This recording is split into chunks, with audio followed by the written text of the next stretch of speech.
जी नमस्कार दोस्तों, स्वागत है आप सभी का हमारे YouTube चैनल पर।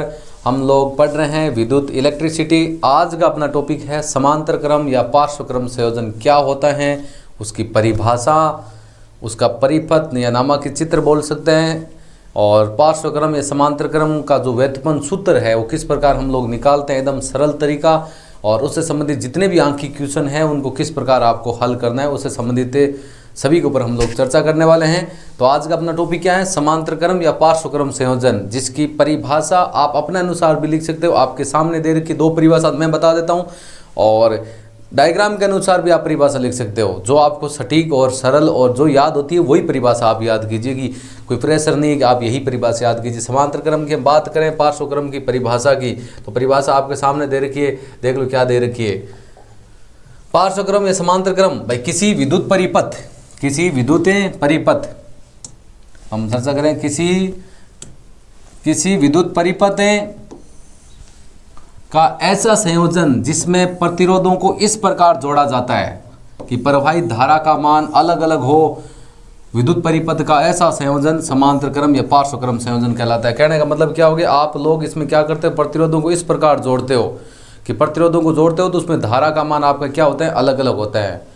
प्रतिरोधों का ऐसा संयोजन किसी परिपथ में कि धारा का मान आपका समान नहीं होता है, अलग अलग होता है, बल्कि विद्युत विभवांतर का मान आपका क्या होता है, समान होता है। धारा का मान अलग अलग होगा तो हम लोगों को क्या करना पड़ेगा, धाराओं का संयोजन करना पड़ेगा। तो एक तो परिभाषा ये आपकी ये होगी, या ऐसे हम सीधा बोल सकते हैं कि धाराओं के संयोजन को क्या कहते हैं, आपका विद्युत परिपथ का समांतर क्रम या पार्श्व क्रम संयोजन कहलाता है। और डायग्राम से तो एकदम सरल सी परिभाषा ये हो जाएगी कि जो उसमें तीन प्रतिरोध लेते हैं तो तीनों प्रतिरोध का प्रथम सिरा किसी बिंदु x से जुड़ा होता है, और जो दूसरा सिरा होता है तीनों प्रतिरोधों का वो बिंदु y से जुड़ा होता है। इस प्रकार के संयोजन को आपका समांतर क्रम या पार्श्व क्रम संयोजन कहता है। जो परिभाषा आपको सटीक, सरल और बढ़िया लगे वो परिभाषा आप यूज कीजिए। पहली परिभाषा आपके सामने है कि किसी विद्युत परिपथ का ऐसा संयोजन जिसमें प्रतिरोधों को इस प्रकार जोड़ा जाता है कि प्रवाहित धारा का मान अलग अलग हो। विद्युत परिपथ का ऐसा संयोजन आपका समांतर क्रम या पार्श्व क्रम संयोजन कहलाता है। और आगे हम चर्चा करें इसके डायग्राम की। डायग्राम आपके सामने आ रखा है, देखो इसके अंदर हमने तीन प्रतिरोध लिए हैं।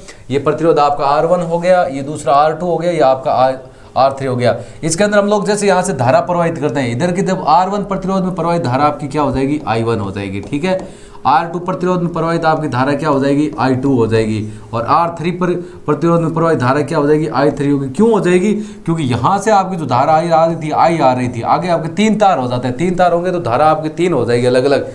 R1 प्रतिरोध में प्रवाहित धारा I1 हो जाएगी, R2 प्रतिरोध में प्रवाहित धारा I2 हो जाएगी, और R3 प्रतिरोध प्रवाहित धारा क्या हो जाएगी, I3 हो जाएगी। और सब में जो आपको उत्पन्न विभवांतर होगा ना, यहाँ से लेकर आपका विभवांतर, वो आपका विभवांतर क्या हो जाएगा, आपका सिर्फ V हो जाएगा। इसके अंदर दो मीटर जुड़े, एक तो आपका एमीटर जुड़ा हुआ है। एमीटर हमेशा परिपथ में श्रेणी क्रम में जुड़ता है, जिसका कार्य होता है विद्युत धारा का मापन करना। वोल्ट मीटर जुड़ा होता है हमेशा समांतर क्रम में, जिसका कार्य होता है विद्युत विभव, विद्युत वोल्टता या विद्युत विभवांतर को मापना।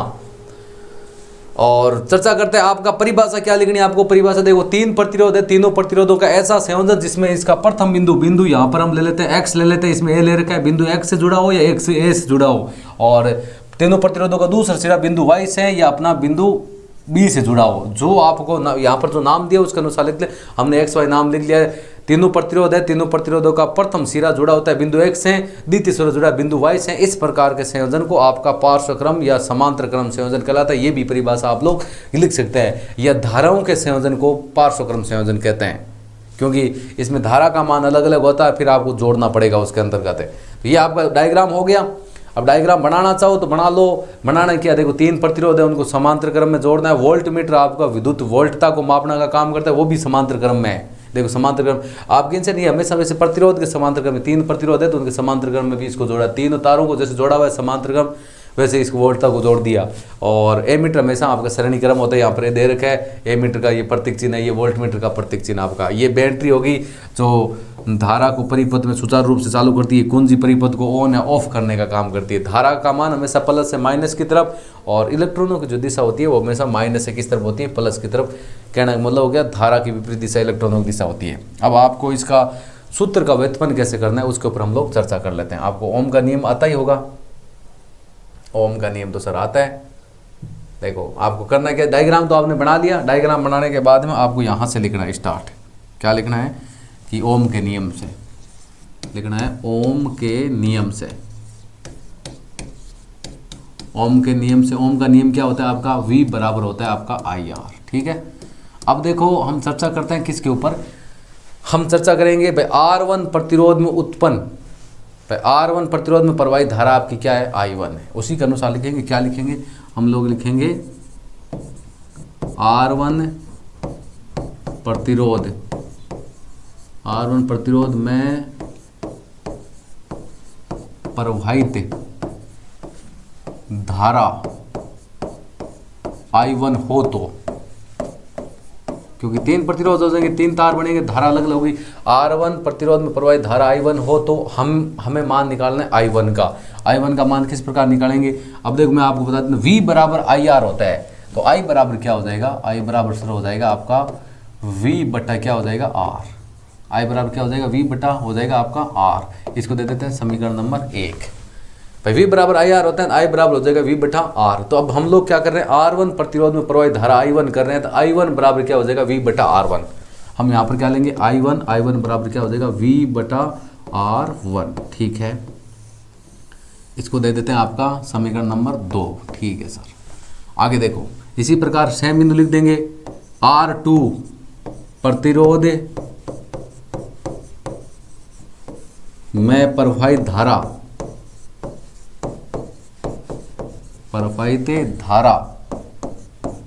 I2 हो तो, I2 हो तो वो जैसे इसमें करा है वैसे I1 की जगह आप I2 कर देंगे, तो क्या लिखेंगे, I2 बराबर क्या हो जाएगा, V बटा R2। ठीक है, ये आपकी समीकरण नंबर होगी 3। इसके बाद अगला पॉइंट बनाएंगे हम लोग, R3 प्रतिरोध में प्रवाहित धारा I3 हो तो, ये सेम लाइन लिखनी है, मैंने सीधा डैश डैश लिखा है। R3 प्रतिरोध में प्रवाहित धारा I3 हो तो आपका हो जाएगा I3 बराबर हो जाएगा V बटा R3। ये लो, इसको समीकरण नंबर दे दिया हमने 4, निकाल दिया। तीनों प्रतिरोधों में प्रवाहित धारा हमने निकाल दी, I1 बराबर V बटा R1, I2 बराबर V बटा R2, I3 बराबर क्या होगा, V बटा R3।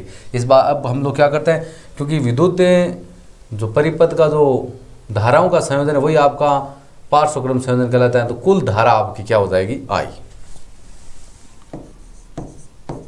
कुल धारा I हो तो, I होगी कुल धारा, तो कुल धारा I हो तो I बराबर क्या हो जाएगा आपका, I बराबर हो जाएगा, सभी धाराओं को जोड़ देते हैं, I1 plus I2 plus I3। इसको समीकरण नंबर दे देते हैं 5। समीकरण 5 में जितनी भी आपकी समीकरण है 1 2 3 4 का सबका मान लिख देते हैं। ये मान लिख देंगे ओम के नियम के अनुसार। ओम का नियम होता है V बराबर IR होता है, तो I बराबर हो जाएगा V बटा R। I1 I2 I3 का मान हम लोगों ने अभी निकाला है, वो इसमें रख देंगे। V बराबर IR, तो I का मान क्या हो जाएगा, V बटा R। ठीक है, इधर इसका मान क्या था, V बटा R1, इधर हो जाएगा V बटा R2 और V बटा R3। समीकरण 5 में समीकरण 1 2 3 4 का मान रखने पर, लिखना चाहो लिख देना, नहीं सीधा मान लिख देना, क्या हो जाएगा R3। अब इन तीनों में देखो आप V कॉमन आ रहा है, सब में V सेम है, तो V को बाहर ले लेते हैं। V बटा R बराबर क्या हो जाएगा, V को कॉमन ले लेते हैं बाहर, ये हो जाएगा अंदर 1 बटा R1 प्लस 1 बटा R2 प्लस 1 बटा R3। ठीक है, V से क्या कर देते हैं, कैंसिल, तो आपका फॉर्मूला बन जाएगा 1 बटा R बराबर 1 बटा R1 प्लस 1 बटा R2 प्लस 1 बटा R3। और इसको दे देते हैं समीकरण नंबर 6। आपका समीकरण 6 ही समांतर क्रम का या पार्श्व का सूत्र व्युत्पन्न है। भाषा लिखना चाहो लिख दो, क्या लिखेंगे, समीकरण 6 कोई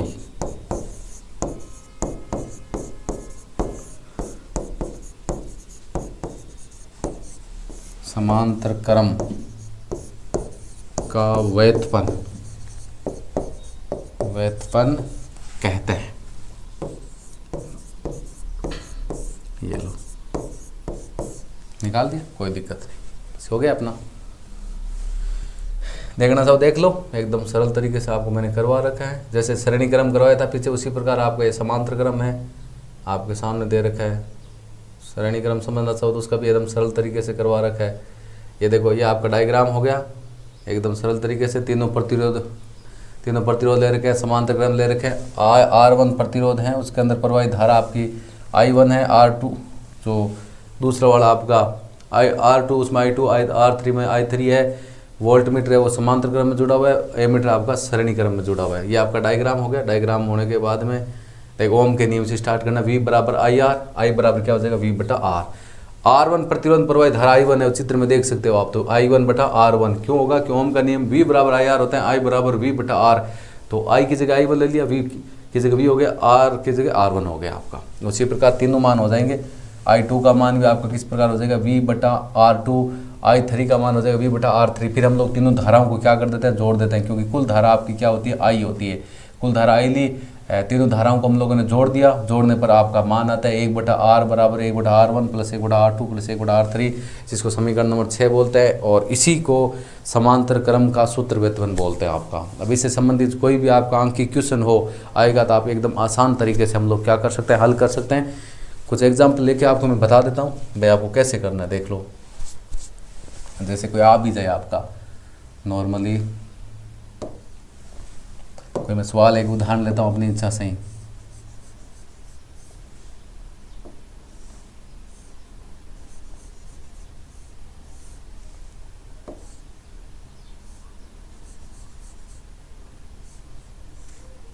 ठीक है, ये ले लिया और यहाँ पर एक पेंट ले ली 6 वोल्टेज की। ये आपकी कुंजी हो गई। इसमें वोल्ट मीटर एमीटर हमने जोड़ रहे हैं, मान दे रहे हैं अलग अलग। जैसे ये आपका अलग, ये 3 ओम का हो गया, ये आपका 4 ओम हो गया, ये आपका 5 ओम हो गया। आपको बोला है कि परिपथ का कुल प्रतिरोध ज्ञात कीजिए।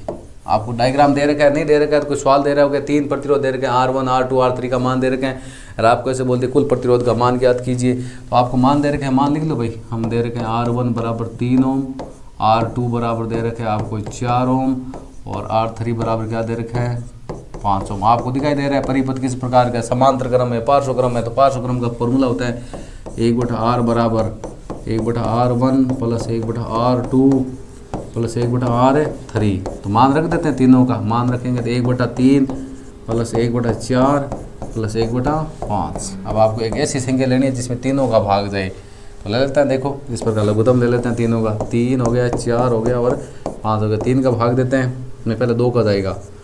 3 का 3 हो गया, इधर 2 इधर 5, 2 का 3 1 5, अब 3 का 1 1 5 का कितना हो गया? 5 3 15 30 दोनों 60 आ गया आपका।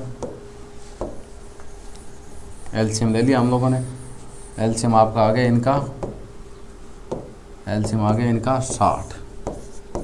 भाग देते हैं 3 का 60 में कितनी बार गया? 20 बार। 20 को 1 से गुणा किया, कितना आ गया? 20 प्लस 4 का दिया 15 बार, 15 को 1 से गुणा किया 15 हो गया, प्लस 5 का दिया कितनी बार गया? 5 का देंगे आपका जाएगा 12 बार। अब इन जोड़ो तो जोड़ लेते हैं अपना, कितना हो गया? 1 बटा R बराबर हो गया आपका 20 और 15 35, 35 10 45 2 47, 47 बटा 60। अब R का मान निकालना है तो R इजिकल टू हो जाएगा आपका 60 बटा 47। तो आपका मान आ जाएगा लगभग 1 पॉइंट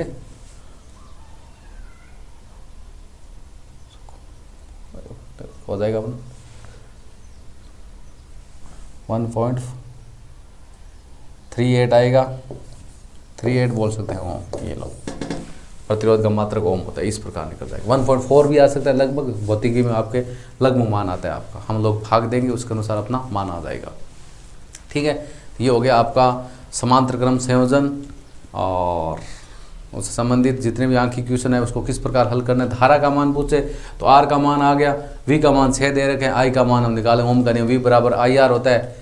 आपको ज्ञात क्या करना है? I का मान, तो I बराबर V बटा R। V का मान ये रहा 6 और 6 में 1.38 का भाग देंगे तो आपका I का मान और आ जाएगा। वीडियो कैसा लगा? अच्छा लगा तो लाइक ज़रूर करें, शेयर करें और हमारे YouTube चैनल को सब्सक्राइब करें। Thank you. जय हिंद, जय भारत।